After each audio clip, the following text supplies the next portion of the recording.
Sabia, bonjour. Bonjour, Ça va? ça va et toi? Je vais très très bien. Écoute, merci d'avoir accepté cette interview. Et comme je t'ai expliqué pour commencer, on va échanger sur ton parcours, ce que tu as fait comme études, ton retour à Mayotte, comment ça s'est passé, le parcours de doctorat que tu as fait. Et à la fin, si tu as quelques conseils pour les jeunes qui nous écoutent pour la poursuite de leurs études. Est-ce que D'accord, ça te convient? bien sûr. Ok. Alors, est-ce que tu peux te présenter? Alors, je suis Nassabia Alissanda, je viens de Mtahara et voilà, j'ai 33 ans. Voilà, Et Mtsara, c'est dans quelle commune? c'est dans la commune de Mtsambo. D'accord. Après, ma deuxième question, c'est, comme je t'ai dit, c'est au nom de l'association Réseau Lahiki. On a échangé beaucoup dans le cadre de l'association. C'est pour ça que j'ai pu t'inviter ici aujourd'hui. Est-ce que tu peux me raconter comment tu as rencontré, que tu as eu connaissance de l'association Réseau Lahiki? Alors, donc, c'était dans le cadre de ma thèse. Donc, les premiers contacts que j'ai eus avec le réseau, c'était dans le cadre de la récolte de données pour une enquête sur le parcours des jeunes Mahorais en métropole. Donc après, on a également échangé dans le cadre de la mise en place du dispositif Msomo, qui est basé sur l'académie de Lyon et Clermont. Donc voilà. Et si je ne me trompe pas, c'est Lyon, Clermont, aussi Grenoble normalement. Là, je pense que maintenant, oui, Ok. ils ont développé le dispositif. Moi, ça fait quelques années que je suis déjà rentrée, donc je suis pas trop. Un jour, ouais. Voilà. À ma connaissance, ils ont aussi sur Grenoble. D'accord, ok. Donc, c'était dans le cadre de tes recherches et recherche de données, évidemment. Ok, c'est vrai. Et tu étais à quelle ville en métropole? Donc j'étais à Clermont-Ferrand, Clermont-Ferrand. mais je faisais ma thèse sur Lyon. D'accord, ok. Je pense que c'est une thèse qui a été beaucoup, qu'on a parlé beaucoup, parce que tu nous rappelleras le thème justement quand on parlera de la thèse elle-même. Mais je pense que ça part des étudiants justement et ça a apporté beaucoup de réponses sur des éléments qualitatifs, quantitatifs, vraiment sur des recherches. Donc ça peut être une illustration pour voir le parcours justement des étudiants et du thème que tu vas aborder. Mais on en reparlera juste après. Et là, sur la question suivante, c'est justement sur ton parcours universitaire et actuellement, professionnellement, à partir du bac, c'est quoi ton parcours exactement? Alors j'ai fait mon bac à Mayotte, j'ai fait un bac ES. Après, donc j'ai poursuivi. Au Cité du Nord? Oui, aux Cités du Nord. D'accord.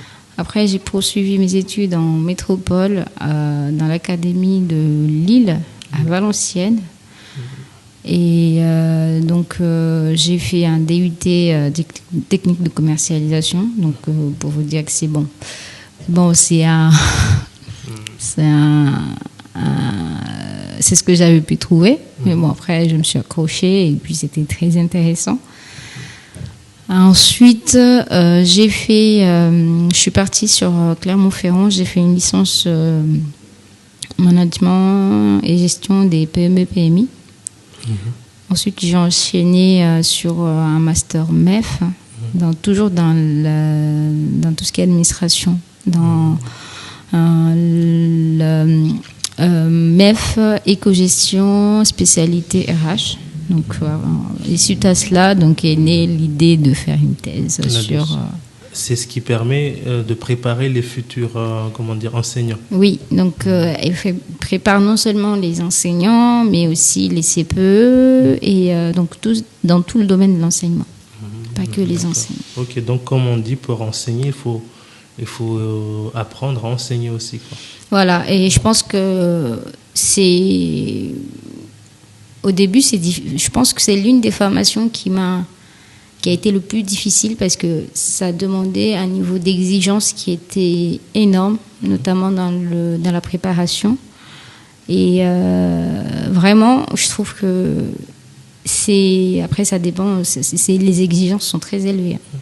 Donc, il y en a beaucoup. Il y a à la fois la préparation au concours, mais il y a aussi une sorte d'exemplarité, enfin, une sorte de technicité qui est demandée pour l'acquisition des connaissances requises pour enseigner et pour encadrer les élèves.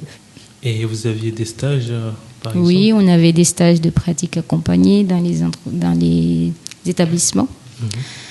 Voilà, donc moi, j'ai tout de suite vu que c'est pas quelque chose que... C'est plus l'aspect accompagnement qui me plaisait bien que l'enseignement. C'est pas que ça... En fait, c'est plus l'aspect accompagnement, encadrement qui m'attirait que l'aspect enseignement lui-même. Le MEF même avait énormément changé. Il y avait 2 voies. On pouvait à la fois aller sur le parcours préparation à la deuxième année master. On pouvait aller à la préparation concours qui faisait qu'il fallait, à cette époque-là, il fallait avoir le concours en première année. Et la deuxième année du master servait justement à la professionnalisation. Et il y avait un autre parcours pour ceux qui n'avaient pas eu l'examen, qui avaient eu, parce qu'il y en avait, ils avaient eu le concours et ils avaient fait le choix d'abandonner au bout de quelques temps parce que c'était pas du tout ce qu'ils attendaient. Ou même ceux qui n'avaient pas eu le concours, ils pouvaient suivre quand même finir le master et finir le master et aboutir à d'autres débouchés. Donc moi, c'est ce que j'ai fait. Donc la première année, j'ai pas eu le concours et en fait, mon objectif, c'était pas vraiment. J'ai vu que c'est pas quelque chose qui me. L'enseignement elle-même. En elle-même, c'est pas parce que je peux pas le faire, si, mais en fait, c'est parce que ça m'attirait pas trop. Surtout que j'étais en stage en métropole et je me voyais vraiment en difficulté parce que l'enseignement moi j'étais en lycée. J'étais encore très jeune et en termes d'autorité, c'était pas ça. Il y avait, comme on sait, on connaît, je pense qu'on connaît tous ce sentiment d'infériorité par rapport à, quand on est métropole, par rapport à nos collègues métropolitains. Je pense qu'il y en a beaucoup qui ressentent et l'incapacité, c'est pas tellement l'incapacité, mais c'était difficile d'enseigner en tant que femme noire, jeune. Il y avait tous ces handicaps-là qui faisaient que c'était difficile pour moi et je voulais pas me confronter à ça. Donc, en fait, je pense que c'est ça qui a fait que j'ai pas trop voulu insister dedans, mais l'éducation, le domaine de l'éducation me plaisait vraiment et donc c'est pour ça que j'ai fait le choix justement de rester dans l'accompagnement éducatif. De manière générale. Et voilà, donc en fait, j'ai tout en restant dans le MEF, j'ai bifurqué sur un parcours d'accompagnement où j'étais soit dans les maisons les maisons de quartier, en association et dans les établissements scolaires, où vraiment j'accompagnais les jeunes soit à l'aide aux devoirs, l'orientation. Ou voilà, les jeunes en difficulté. En fait, de ça est né mes questionnements et ce qui t'amènera à la voilà, ce qui m'amènera par la suite, justement, parce que bon, j'ai quand même beaucoup suivi, j'ai suivi pas mal de jeunes, que ce soit des Mahorais ou des métropolitains, des jeunes qui étaient en difficulté, qui étaient un peu en perdition, qui savaient pas trop quoi faire. Et donc, j'ai les aidés dans ce cadre-là. J'ai aidé à l'aide aux devoirs, mais aussi à l'accompagnement au quotidien, voilà. Dans les associations, je faisais beaucoup de sorties avec des jeunes qui étaient marginalisés ou en difficulté. Donc voilà. Ok. Et après ce parcours-là, comme tu m'as dit, tu as fait justement un doctorat là-dessus. Mais comme je t'ai dit, on va réserver une petite partie avant-dernière question sur le doctorat. Et comment ça s'est passé ton retour à Mayotte, ton insertion ici professionnellement, au niveau personnel aussi, comment ça s'est passé? Alors en fait, donc quand j'ai fini le doctorat, je suis rentrée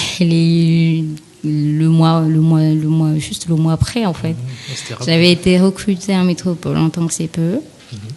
Donc, je suis arrivée à Mayotte au mois de juillet et j'ai commencé au mois d'août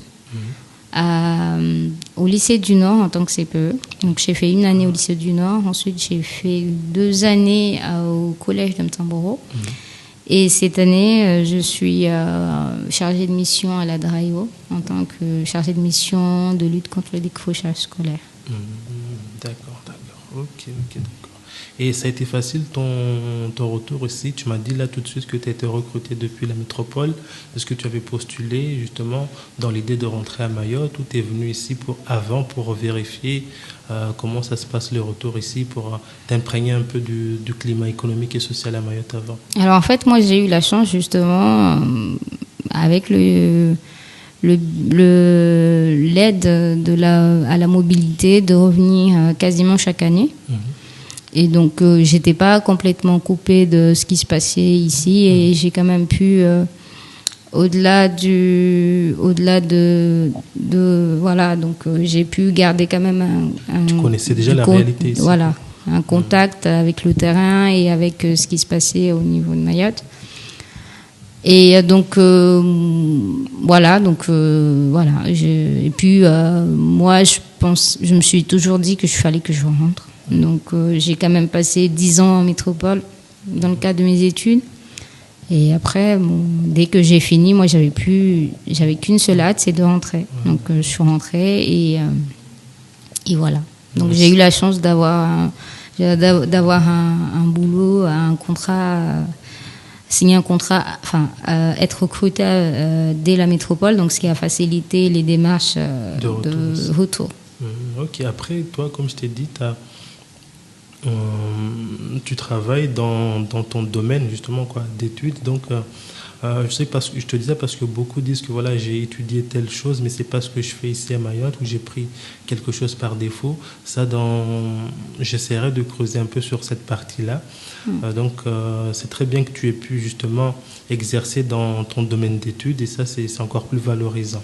Et on revient un peu sur la question du doctorat, et comme je t'ai dit, je voudrais faire une petite parenthèse là-dessus. Tu m'arrêteras si je me trompe, mais le doctorat, c'est après le Master 2. On peut choisir justement de faire une thèse ou faire des recherches. Une thèse, oui. Donc, les recherches rentrent dans le cadre de la thèse. Donc, une thèse, c'est minimum 3 ans, mais il faut dire que c'est vraiment parce que c'est un travail énorme et à moins qu'on soit un génie et qu'on soit vraiment, qu'on ait déjà commencé à faire des recherches avant même d'intégrer le doctorat, il y a très très peu de personnes qui le font en 3 ans. Voilà. Donc après, moi j'ai eu quand même la chance d'être accompagnée par le conseil départemental via la DPSU. Donc j'ai eu la bourse doctorale de la DPSU. Donc également, c'est ce qui a aussi facilité aussi l'intégration du doctorat. Parce qu'il faut se dire aussi que la difficulté, dès le départ, c'est avoir un directeur de thèse. Donc c'est très très très difficile, voilà. Donc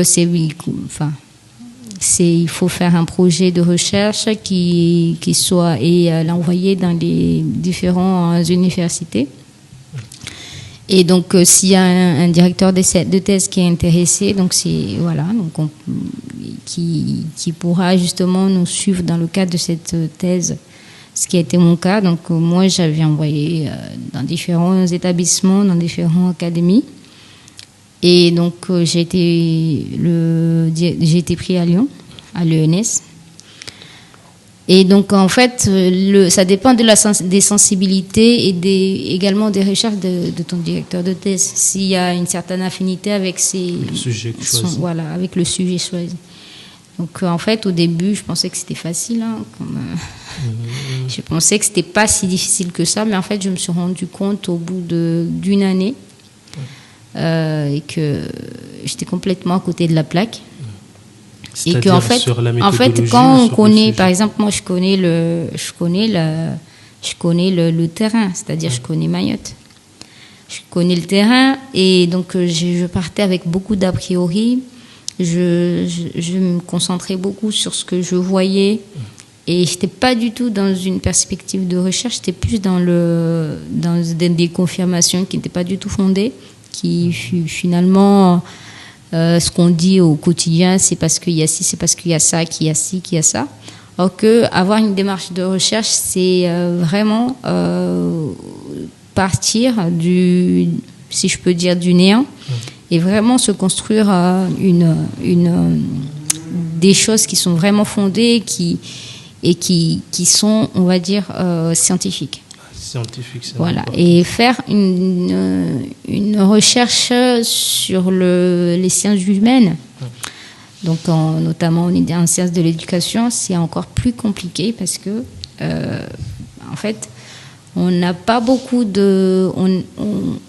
le doctorat en général ne nous permet pas d'être tout le temps en interaction, que ce soit avec notre univers, parce qu'il faut qu'on se concentre sur ce qu'on fait, et aussi avec l'univers universitaire, parce que du coup, en fait, c'est quelque chose qui nous isole, c'est un sujet unique pour chacun. On peut voir d'autres personnes dans le cadre des séminaires, dans le cadre des conférences, mais il n'y a pas vraiment de groupe où tu peux créer d'affinité. Tu es obligé d'être autonome et c'est toi voilà. Au-delà de cette autonomie, il y a aussi une question pourquoi les jeunes, beaucoup de jeunes abandonnent, c'est qu'on se retrouve très vite isolé. Je rappelle juste, parce que là tu as enchaîné déjà sur le sujet de ta thèse, mais le titre c'est la mobilité et l'échec scolaire des étudiants mahorais en métropole. Oui. Okay. Donc en fait, après donc là on fait un retour en arrière.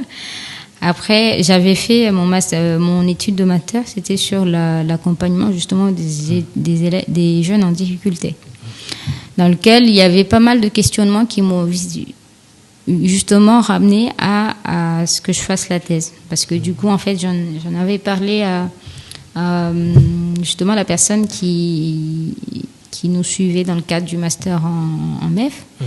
Et du coup, je lui avais parlé de ces problématiques et en rigolant, elle me dit pourquoi tu n'en fais pas une thèse ?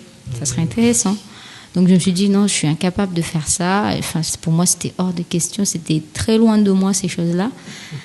Mais justement, j'ai eu également mon frère qui m'a poussé à le faire. Il me dit oui, vas-y. Je me suis dit bon, qui tente rien à rien. J'ai quand même écrit mon projet de recherche. Après, je suis revenue à Mayotte sans trop d'espoir derrière, parce que avoir un directeur de thèse, c'est vraiment difficile.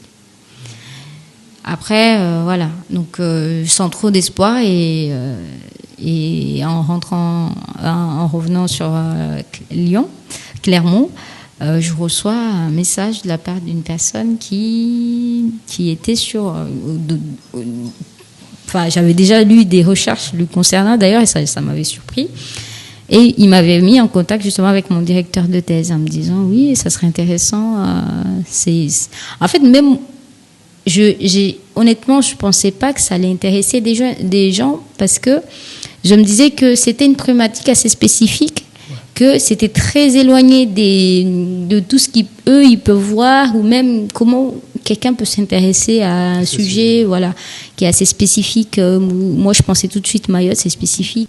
En fait, toutes ces problématiques-là, on n'est pas les seuls à les avoir vécues. Il y en a qui les ont vécues avant. Voilà, ces problématiques-là, ils ne sont pas spécifiques à Mayotte. Ces problématiques-là existent également en métropole, existent également pour les étudiants étrangers, mais aussi les immigrés enfin, c'est une problématique, on va dire, internationale. Mais moi, même au départ, j'étais centrée sur Mayotte. Et avoir ce processus d'ouverture, c'est ça qui m'a permis justement d'en faire quelque chose de grand. Voilà. Et c'est bien ou c'est pas bien ? Quoi ? Sur les résultats de Alors en fait, j'imagine qu'il y a beaucoup d'échecs. Il n'y a pas de c'est bien ou c'est pas bien, c'est des résultats qui sont concrets. Après, la difficulté qu'il y a, c'est que en fait, je me suis basée sur des à la fois sur des entretiens qualitatifs et sur des entretiens quantitatifs. Et bon, il y avait, comment dire, c'est bien, c'est pas bien. Je pense qu'il faut pas le juger comme ça. C'est juste que il faut analyser en termes de résultats et regarder derrière ce qu'il en est. Mais en fait, tout ce que je peux dire, c'est que faut relativiser dans le sens où en fait les choses s'améliorent. Pour moi, les choses s'améliorent et il y a beaucoup de choses qui sont faites, notamment dans le cadre du suivi des jeunes, dans le cadre de l'accompagnement, enfin ce que ont vécu, par exemple, nous, ce qu'on a vécu, c'est pas forcément ce que vivent les étudiants aujourd'hui. C'est pour ça que je me suis dit, si je suis arrivée, par exemple, à avoir, par exemple, qu'en licence, les élèves qui se sont orientés en licence après leur bac, qui avaient 90% d'échecs en première année, c'était la cohorte de ceux qui ont eu le bac en 2011, par exemple. Donc pour moi, en fait, faut relativiser parce que je me dis que les choses évoluent. Par génération, voilà. Les choses évoluent. Ça, je pense que, et puis même, il y a beaucoup de facteurs qui entrent en jeu. Faut relativiser. Ces résultats sont à relativiser et ça change. Je pense que ça change et qu'à un moment, on arrivera bien à avoir il y a des résultats, il y a des bons résultats comme il y a des mauvais résultats. Ça, je pense que voilà. Faut relativiser et les choses ne font que s'améliorer. Ils ne feront que s'améliorer. Okay, en tout cas, c'est des signes positifs que tu nous donnes là. Parce que généralement, quand on parle des étudiants de Mayotte qui sont en mobilité, c'est généralement de point de vue négatif. Il y a un très grand taux d'échec, ils ne sont pas motivés, etc. Mais moi, par mes actions associatives, je constate qu'il y en a beaucoup qui sont très motivés, qui s'accrochent malgré les difficultés. Donc il y a beaucoup de dispositifs, comme tu l'as dit, auprès de la DPSU, auprès des associations étudiantes qui agissent au niveau des villes en présence. Donc chaque génération rencontre quand même des difficultés, mais au fil de l'évolution, on diminue le niveau des difficultés. Donc, voilà, en fait, je pense que oui, il faut. Pourquoi je dis qu'il faut relativiser? Parce que nous, par exemple, on est une génération qui on vient de familles qui, par exemple, ne connaissaient pas du tout le système scolaire. Aujourd'hui, on a la chance d'avoir pas mal de parents qui savent un peu comment ça marche, comment marche le système scolaire, comment marche le Parcoursup. Et donc, ils sont aussi passés par là. Donc, déjà, il y a ce rapprochement par rapport au système qui fait que on était complètement démunis par rapport à ça. Il y a pas mal de choses. Hein. Il y a cet aspect-là, mais il y a aussi l'aspect financier. Donc nous, la majorité on percevait la bourse. Il y en a pas mal qui n'étaient pas autonomes, il y en a ci, il y a ça. Mais en fait, chaque génération a son lot de difficultés. Donc je pense que oui, il y a ces problématiques, il y a une problématique d'échec qui est le résultat de plusieurs problématiques qui viennent déjà du post-bac. Il y a des difficultés d'orientation, il y a ci, il y a ça. Donc, je pense vraiment que il y a des choses qui sont faites pour améliorer la situation et ça paye. Pour moi, ça paye parce qu'il y a pas mal il y a beaucoup de choses qui sont faites et je pense que c'est toute la communauté éducative qui s'est mobilisée par rapport à ces problématiques d'échec. C'est tout Mayotte en fait, parce que bon voilà. Parce qu'avant, on disait que les parents n'étaient pas vraiment connectés ou n'accompagnaient pas leur enfant. Maintenant, comme tu l'as dit, ça évolue parce que les parents ont connu de plus en plus les études, connaissent l'importance des études, donc ils accordent plus d'importance dans le suivi de leur enfant. Et ça fait évoluer le sujet, effectivement. Et justement, on permet de rebondir sur les conseils. J'aimerais surtout insister pour ceux, par exemple, qui sont tentés par faire un doctorat. Quel conseil donnerais-tu Alors, en fait, quel conseil? En fait, si le doctorat, c'est déjà un engagement, on va dire, personnel. C'est vraiment un engagement personnel parce que on peut être tenté d'abandonner à tout moment. Il n'y a personne qui est derrière nous, il n'y a aucun... on ne va pas te demander de devoir ni rien du tout. Ta relation, c'est entre toi et ton directeur de thèse.